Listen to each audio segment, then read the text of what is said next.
When Tom Brady said that Frosted Flakes wasn't fit for children and that Coca-Cola was poison, I screamed from the rooftops. I was like, finally, an athlete sticking up for children and really telling the truth about the food industry. And we need more role models and more athletes to take that plunge and to be that courageous, because I tell you, it is important for the overall health of this world that we get the true message about food out to our children.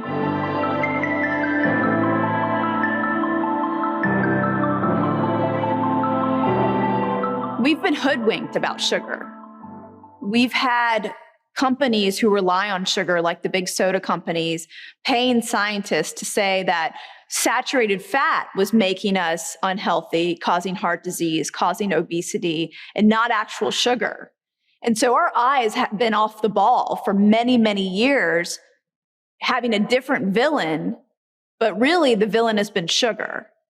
And to think that sugar is being added to 80% of processed foods on the market,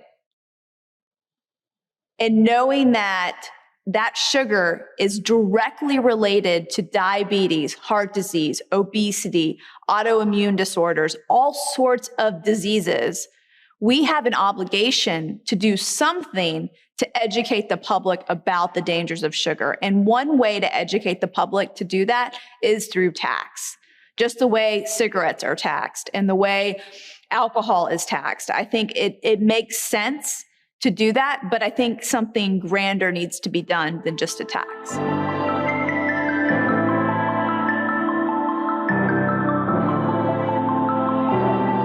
Many years ago, I took up acupuncture as a way for preventative medicine to keep me out of the modern medical system, to keep me out of that cycle of prescription drugs and constantly putting Band-Aids on things and not really finding the root cause.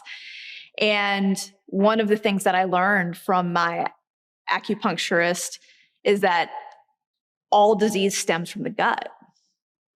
And if you look at the body that way, and you think about all the things that we've been eating, all the pesticides we're being exposed to, all the chemical additives we're being exposed to, all of the plasticizers that are in the plastic wrapping, and all of the other things that come with food on the go, our guts are constantly under turmoil and under war to keep healthy bacteria in there.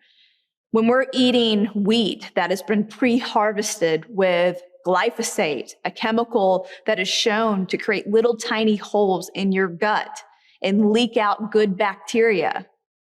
And when we're eating these carbohydrates in abundance, our guts are completely destroyed. One of the most beneficial ways to start paying attention to our guts is to add foods that create a healthy environment for bacteria. Probiotic foods like fermented kimchi and tempeh and miso and sauerkraut, and start to put prebiotic foods in your diet like radishes and radicchio and all of these beautiful vegetables that you don't know what to do with, but they actually add a component to your gut and your digestive system to make it all work beautifully.